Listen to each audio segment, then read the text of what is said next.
भाग्य का खेल। भाग्य से ज़्यादा कभी कुछ नहीं मिलता। किसी गांव में बुधिया नाम का एक लड़का अकेला रहता था। उसके परिवार में कोई नहीं था। वह बहुत ही भोला भाला था। लोग उसे काम करने के लिए बुलाते, पर फिर चालाकी से उसे कभी सही दाम नहीं देते। बेचारा बुधिया कुछ बोल भी नहीं पाता। उसके भोलेपन के कारण लोग उसे भोला बुधिया कहकर पुकारने लगे थे। वह अपनी गरीबी से तंग आ चुका था। एक दिन एक साधु ने उसे कहा, यदि व्यक्ति का भाग्य साथ दे तो उसके द्वारा किया गया सामान्य सा कार्य भी उसकी किस्मत बदल सकता है। बेटा सब्र करो, तुम्हारा भी वक्त बदलेगा। कुछ दिनों के बाद जब बुधिया एक पेड़ के नीचे बैठा था, उसने दो लोगों को आपस में बातें करते सुना। उनमें से एक यह कह रहा था कि क्या पता ईश्वर का कौन सा चमत्कार व्यक्ति का जीवन बदल दे, लेकिन इसके लिए यह ज़रूरी है कि ईश्वर आपसे प्रसन्न हो। अपनी गरीबी से परेशान हो चुके बुधिया ने उससे पूछा, लेकिन यह पता कैसे चलेगा कि ईश्वर मुझसे खुश है या नहीं? तब उस व्यक्ति ने कहा, यदि तुम प्रेम भाव से ईश्वर की प्रार्थना करो तो ईश्वर तुम्हें ज़रूर आशीर्वाद देंगे। बुधिया का सिर्फ एक ही साथी था और वह था उसका घोड़ा। बुधिया अपने घोड़े पर सवार होकर जंगल की ओर चल दिया और वहाँ एक पत्थर पर बैठकर ईश्वर से प्रार्थना करने लगा कि मैं एक ईमानदार व्यक्ति हूँ और मुझे आपकी मदद की ज़रूरत है। तभी उसके कानों में एक आवाज़ आई कि बेटा उठो और घर जाओ। अगले दिन जब तुम सोकर उठना तो तुम अपनी बंद आँखों से किसी भी चीज़ को छूना, वह तुम्हारा जीवन बदल देगी। अब बुधिया अपने घोड़े पर बैठकर घर लौट आया। उसके पास कुछ सिक्के थे। उसने रात को सोते समय उन्हें अपने पास ही रख लिया ताकि वह सुबह उठकर उन्हें छू सके, जिससे कि वह दुगने हो जाएं। अगले दिन सुबह सुबह एक बिल्ली बुधिया के घर घुस गई, जिसे देखकर उसका घोड़ा बेचैन हो गया। बुधिया ने घोड़े की आवाज़ सुनी। वह उठा और आंखें बंद किए हुए ही अपने घोड़े के पास पहुंच गया।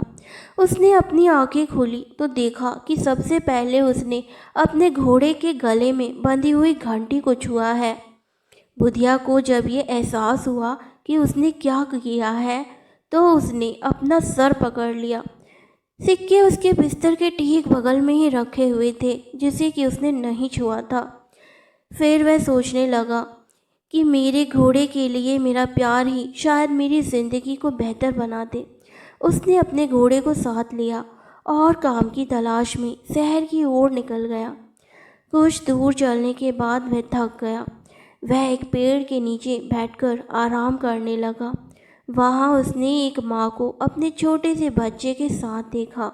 वह बच्चा ज़ोर ज़ोर से रो रहा था। उसकी माँ उसे चुप नहीं करा पा रही थी। जब बुधिया वहाँ से जाने लगा तब घोड़े के गले में बंधी घंटी बजने लगी। घंटी की आवाज़ सुनकर बच्चे ने रोना बंद कर दिया। इसीलिए बुधिया भी कुछ देर वहाँ रुककर उसके लिए घंटी बजाने लगा, जिससे कि बच्चा शांत हो गया। यह देखकर उस बच्चे की माँ ने कहा, मेरा बच्चा इस घंटी की आवाज़ को सुनकर चुप हो गया है। क्या तुम मुझे यह घंटी दे दोगे? इसके बदले मैं तुम्हें 5 रसीले संतरे दूंगी। दयालु बुधिया ने घंटी के बदले संतरों को ले लिया। जब वह दूसरे गांव से गुजर रहा था, एक घर के बाहर बहुत से लोग भीड़ में खड़े थे। क्या बात है? बुधिया ने घर के बाहर खड़ी एक लड़की से पूछा। उसने कहा, मेरी माँ की तबीयत बहुत ख़राब है। वैद्य जी ने कहा है कि उन्हें ताज़ा रसीले संतरे का रस पिलाना होगा, जिससे कि वह जीवित रह सकें, लेकिन हमें आसपास कहीं फल नहीं मिले। बुधिया को उस लड़की के लिए बहुत बुरा लग रहा था। उसने उस लड़की को अपने 5 संतरे दे दिए। लड़की संतरे लेकर भागते हुए अंदर चली गई। बुधिया ने तय किया कि वह कुछ समय यहीं रहकर देखेगा कि उसकी माँ कैसी है। कुछ समय बाद वह लड़की घर से बाहर आई। उसने बताया कि उसकी माँ की तबीयत अब ठीक है। तुमने उनकी जान बचाई है, इसीलिए उन्होंने तुम्हें एक उपहार दिया है। उस लड़की ने बुधिया को रेशम का एक बहुत ही सुंदर मफलर देते हुए धन्यवाद दिया। बुधिया अब शहर की ओर आगे बढ़ने लगा। कुछ समय के बाद वह यात्रियों के एक समूह के साथ थोड़ी देर के लिए रुक गया। उन्होंने उसे खाने के लिए आमंत्रित किया। उनमें से एक ने कहा, मुझे तुम्हारा ये मफलर बहुत पसंद आया है। मैं तुम्हें इस मफलर के बदले अपना एक खूबसूरत खंजर दे सकता हूँ।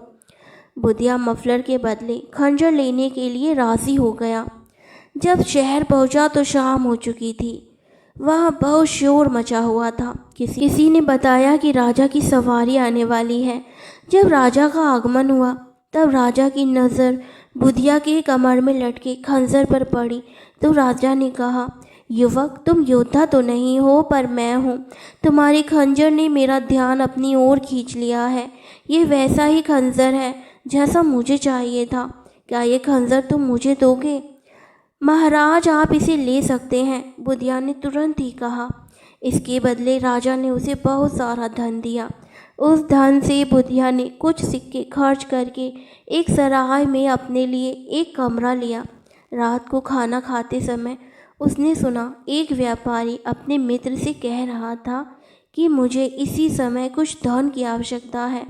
मैंने जिस सामान को मंगाया है वह सुबह सुबह ही यहाँ पहुँचने वाला है और मुझे इस समय उसका मूल चुकाना है। अगर कोई सिर्फ एक दिन के लिए मुझे आवश्यक धन उधार दे दे तो मैं उसे एक दिन के बाद सामान बेचने के बाद दुगनी राशि उसे वापस कर दूंगा। बुधिया उसके पास गया और बोला, मैं आपकी मदद कर सकता हूँ। आपको जितनी राशि चाहिए मैं दे सकता हूँ।